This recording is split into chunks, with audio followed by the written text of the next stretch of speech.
मटण कुठलं, झटक्याचं खायचं का हलालचं खायचं हे देखील आता मंत्री ठरवायला लागलेत. त्याच्यामुळे मटण कुठलं खायचं हे काय चाललंय सभा. राज्यपालांकडे गेल्यावरती राज्यपालांना बेबीच्या देठापासून ओरडून ओरडून सांगतोय असा अन्याय होतोय तसा अन्याय होतोय. राज्यपाल म्हणतात okay I will take it to I will consider this matter. माझ्या इकडे एक सोसायटीमध्ये एक नेपाळी वॉचमॅन आहे. अख्खा रात्र ओरडत असतो जागते रहो आणि त्याला असं वाटतं त्याच्यामुळे आम्ही सगळे सुरक्षित आहोत. तसा एक नेपाळी महाराष्ट्रात फिरतो. त्याला असं वाटतं त्याच्यामुळे हिंदू धर्म टिकलाय. त्याचा असा समज झालाय. हल्ली काय शाल बिल घेऊन अशी म्हणजे समज झालाय. अरे त्यांच्या जीवावर नाही हिंदू धर्म सांभाळायला आम्ही समर्थ आहोत. आमच्यात तेवढी ताकद आहे हिंदू धर्म सांभाळायची. मी देखील हिंदू आहोत आणि हिंदू असल्याचा मला सार्थ अभिमान आहे. हिंदू असल्याचा मला बिलकुल दुःख नाही, अभिमान आहोत. परंतु मला बाळासाहेबांनी हे शिकवलं नाहीये की तू हिंदू आहे म्हणून रस्त्यावरती जाणाऱ्या प्रत्येक मुसलमानाची मान छाटून टाक.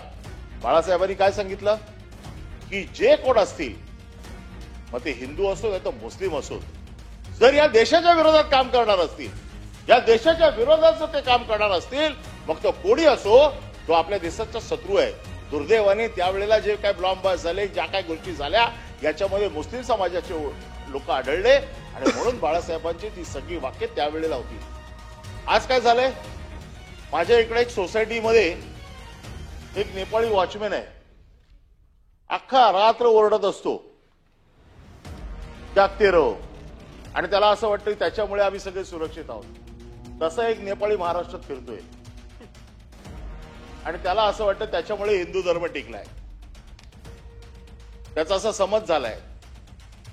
हल्ली काय शाल बिल घेऊन अशी म्हणजे समज झालाय. अरे त्यांच्या जीवावर नाही हिंदू धर्म सांभाळायला आम्ही समर्थ आहोत. आमच्यात तेवढी ताकद आहे हिंदू धर्म सांभाळायची.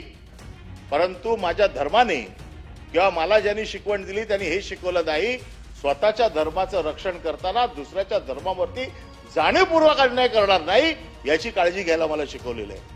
आणि त्याच्यामुळे जाती जाती तेढ वाढवणं, ज्या काय मागच्या काही दिवसातल्या ज्या काही घटना आहेत ह्या घटना तुम्ही सगळ्या बघा. जाती जातीमध्ये तेढ वाढवण्याचं काम केलं जाते. वेगवेगळ्या गोष्टींवरती इथे सकाळपासून चर्चा झाली. मी त्या सगळ्या गोष्टी जात नाही कारण असं जर गेलो तर मला 2 दिवस या राज्यघटनेवरती बोलू शकतो. परंतु माझं म्हणणं असं आहे की ज्या घटनेने मला अधिकार दिलेत त्या घटनेच्या माझ्या अधिकाराची पायमल्ली करण्याचा अधिकार ना मला आहे विरोधक म्हणून ना सत्ताधाऱ्यांना आहे. हा कोणालाच अधिकार नाहीये. हा मला राज्यघटनेने दिलेला अधिकार आहे. आणि म्हणून मग मला राहायचं कसं, मला बोलायचं काय, मला खायचं काय याचे अधिकार दुसरा कोणी ठरवू शकत नाही. हा माझा जन्मसिद्ध अधिकार आहे आणि तो मी बजावणारच. त्याच्यामध्ये दुसऱ्या कोणाचाही हस्तक्षेप हा मला मान्य नाही आणि तो मान्य करू पण देणार नाही. याचबरोबर आपलं राज्य संघराज्य आहे. आपला देश संघराज्याच्या पद्धतीने चाललाय. केंद्र सरकार, युनियन टेरिटरी अशा वेगवेगळ्या भागामध्ये याची सगळी रचना केली गेलेली आहे.